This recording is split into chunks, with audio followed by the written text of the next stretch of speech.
lalaking may perfect attendance sa trabaho sa loob ng 27 years. Nag-viral dahil sa ibinigay na regalo ng kanyang kumpanya. Kung ano ito, alamin. Kung loyalty at dedication lang din naman sa trabaho ang pag-uusapan, walang tatalo sa lalaking ito mula sa Las Vegas, Nevada. Paano ba naman kasi?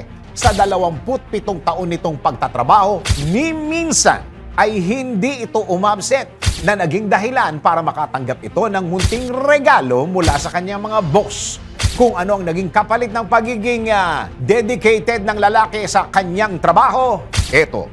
Bihira na ngayon na magkaroon ng loyal employee na nagtatagal sa isang kumpanya ng mahabang panahon. Katulad na lang ni Kevin Ford mula sa Las Vegas, Nevada na 27 years nagserbisyo sa isang kilalang burger restaurant sa Las Vegas McCarran International Airport. Taong 2022 nang mag-celebrate si Kevin ng kanyang 27th anniversary sa trabaho.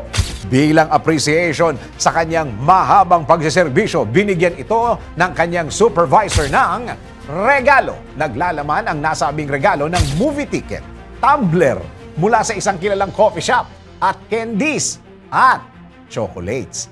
Nag-viral ang video ni Kevin na isa-isang inilabas ang laman ng bag kung saan makailang beses din itong nagpasalamat. Bagamat na-appreciate ng lalaki ang mga simpleng regalo, hindi naman ito ikinatuwa ng kanyang anak na si Serena. Dahilan para magsimula ito ng online fundraising bilang pasasalamat sa kanyang tatay na itinaguyod ang pag-aaral nilang magkakapatid. Plano lang sana ni Serena na makalikom ng $200 pero sa mga netizen na naantig sa kwento ni Kevin ay nakalikom ito ng tumataginting na $459,800. Sa tulong ng mga donasyon ay nakabili ng food truck si Kevin na nagkakahalaga ng $20,000 na merong disenyo na K27Y o Kevin 27 years. Samantala, bukod sa food truck ay nakabili na rin ng bagong 3-bedroom house si Kevin sa tulong ng mga perang nalikom sa fundraising. Sa mga pasuko na sa trabaho dyan, konting tiis na lang dahil magugulat ka na lang isang araw na magbubunga na ang mga pinaghihirapan mo.